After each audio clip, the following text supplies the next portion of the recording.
Hi friends, मैं परविंदर खारी। Friends, आज की हमारी गेम तजाकिस्तान में खेले जा रहे यूजेड चेस ओपन के मास्टर सेक्शन की है, जहां दो भारतीय रविश प्रज्ञानंद और अर्जुन एरिगेसी आमने सामने थे।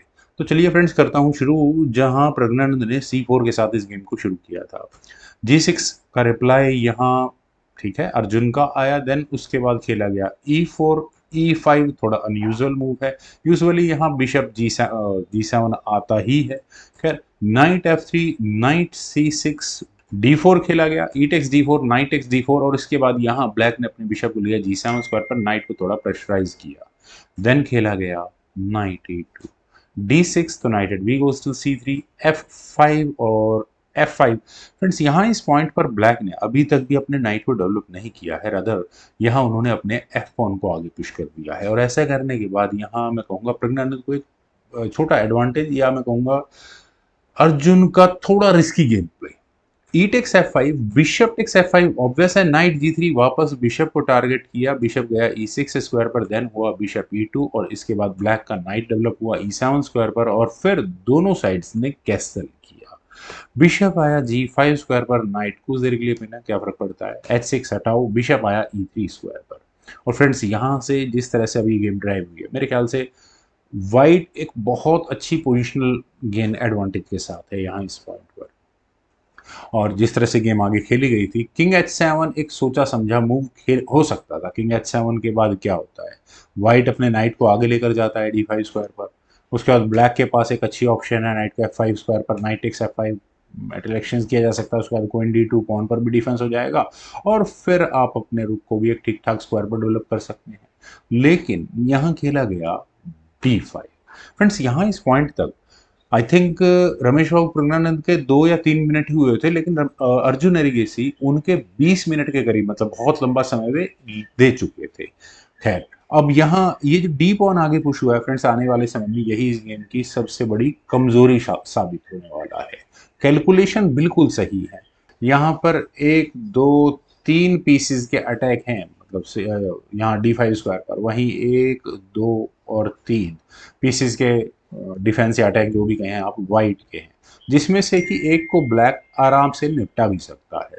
सी टेक्स D5 किया गया। देन हुआ नाइट टेक्स D5, बिशप आया C4 स्क्वायर पर। और फ्रेंड्स, यही वो इनएक्यूरेसी जिसके बारे में बात कर रहा था। यहाँ बिशप अनडिफेंडेड है ब्लैक का और इसी पॉसिबिलिटी को एक्सप्लॉइट किया गया। अगर आप नाइट से नाइट या फिर नाइट से बिशप जो भी लेना चाहे, पहले चेक देने के साथ साथ आपको अपना बिशप गंवाना पड़ेगा। तो अर्जुन ने इस गलती को कैसे सुधारे, अर्जुन ने कहा bishop takes C3, B takes C3 और फिर उसके बाद यहाँ अर्जुन का किंग गया H7 स्क्वायर पर। देन हुआ बिशप C5, पहले यहाँ रुख पर अटैक है।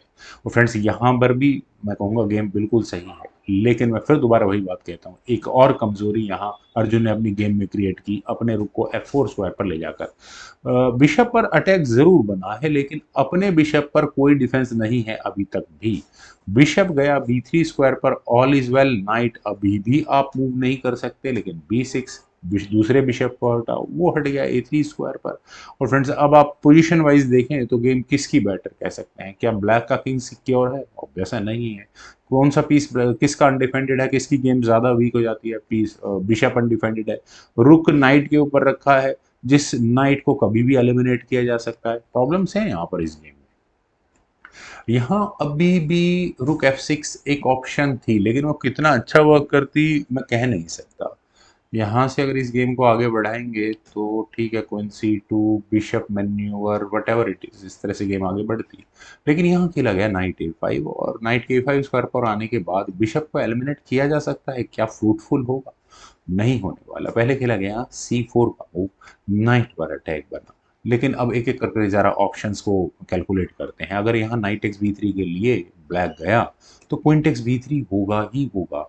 और अब ब्लैक को अपने नाइट को हटाना होगा। सपोज E7 या E6 जिस भी स्क्वायर पर जाएगा, उसके बाद क्वीन E3। अब आप अपना बिशप बचो या रुक, मान लिया रुक ही बचा जाएगा E6 स्क्वायर पर ये ज़्यादा फ्रूटफुल होगा नहीं, क्योंकि डार्क स्क्वायर बिशप क्या तबाही मचाने वाला है थोड़ी देर में इस गेम के बाद, मुझे बताने की जरूरत होगी नहीं। मतलब पूरी तरह डिफेंसिव मोड पर यहाँ ब्लैक रहने वाले हैं वहां से। खैर, यहाँ खेला गया नाइट F6 और नाइट के F6 स्क्वायर पर आने के बाद क्वीन गई C1 स्क्वायर पर, फिर दोबारा उसी रुक पर अटैक। और फ्रेंड्स मैंने अभी थोड़ी देर पहले कहा कि ये रुक मूव इतना अच्छा मूव नहीं था जिसकी वजह से प्रॉब्लम्स इस गेम में बढ़ने वाली है। हाँ, रुक G4 इमीडिएटली काउंट किया जा सकता है, कह सकता हूँ, लेकिन प्रॉब्लम्स तो फिर भी रहेंगी। यहाँ खेला गया रुक H4। रुक के H4 स्क्वायर पर आने के बाद क्या फ्रूटफुल पोजीशन रह सकती है वो देखने वाली बात होगी। रुक आया E1 स्क्वायर पर, फाइनली उसी बिशप पर अटैक बना है। क्या ये बिशप हटाया जा सकता था F7 स्क्वायर पर? बहुत अच्छा वर्क करता है फ्रेंड्स।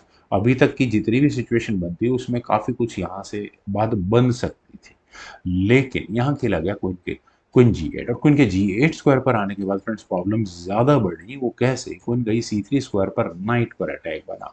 आपने नाइट पर डिफेंस अपने क्वीन को मूव करके कर तो लिया, लेकिन उसके बाद अब यहाँ प्रिनानंद के पास एक बेहतरीन ऑप्शन है एक्सचेंज सेक्रीफाइस देने की। वो किस तरह से?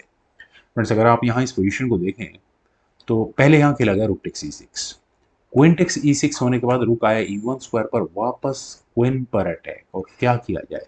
देखिए प्रॉब्लम है यहाँ इस नाइट के साथ। थोड़ी देर में बिशप क्या करेगा आके, चेकमेटिंग थ्रेट किस तरह की बना सकता है। जस्ट एक समझाने भर के लिए कि अगर यहाँ क्वीन C6 जैसा मूव चला जाए तो उसके बाद रुक E7 चेक खेला जाएगा।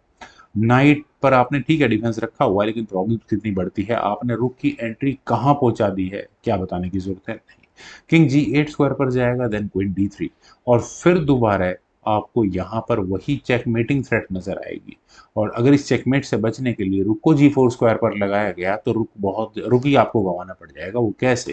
पहले H pawn आगे पुश होगा, रुक को G5 में ही रखना होगा, उसके बाद F4 होगा, और आपका ये रुक गया और चेकमेट की थ्रेट अभी सिर पर खड़ी ही होगी। दूसरी ऑप्शन यहाँ से नाइट को बीच में लगा दो और थोड़ी देर के लिए देखते हैं क्या होता है। लेकिन इस ऐसा होने के बाद फ्रेंड्स आपको ये डिस्कवर्ड चेक अभी भी यूं ही नजर आएगी।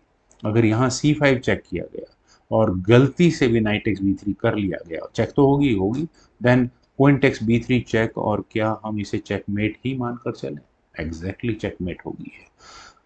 और अगर यहाँ किंग F8 स्क्वायर पर गया तो भी लाइफ इजी नहीं रहने वाली। यहाँ रुक F7 चेक खेला जाएगा, किंग को आना ही पड़ेगा E5 में।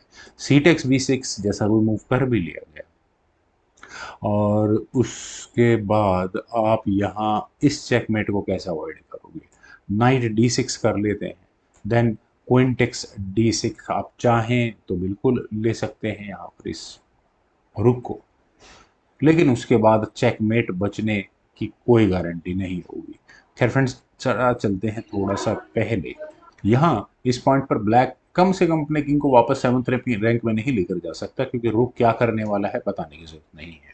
खैर यहाँ खेला गया नाइट E4। फ्रेंड्स ये बहुत बड़ा गड़बड़ है। वैसे ही सिचुएशन इतनी खराब है यहाँ। खैर मेरे ख्याल से मैं मानता हूँ कि अर्जुन के पास ऑप्शन भी लिमिटेड है। कभी भी अपने किसी पीस को पिन मत कराओ, फंसोगे आप। क्वीन पर अटैक जरूर है, लेकिन यहाँ क्वीन हटी C2 स्क्वायर पर, और अभी तक भी ये नाइट पिन है। आप कैसे इस नाइट का डिफेंस करते हुए आगे इस गेम को आगे बढ़ाओगे? रुक E8 स्क्वायर पर यहाँ अर्जुन ने लिया, लेकिन अब प्रॉब्लम्स और ज्यादा बढ़ गई हैं। 3 यहाँ पर डिफेंस हैं, लेकिन आपको सिर्फ F1 आगे पुश करना है इस नाइट को एलिमिनेट करने के लिए। देन F3 वही यहाँ किया गया। अब इसके बाद क्वीन गई E5 स्क्वायर पर, नाइट टेक्स E4। आपने अपनी क्वीन से ठीक है एक रास्ता बनाने की कोशिश की है, लेकिन यहाँ कोई प्रॉब्लम नहीं होने वाली। यहाँ अगर आप क्वीन D4 चेक करते भी हैं तो किंग हट जाएगा।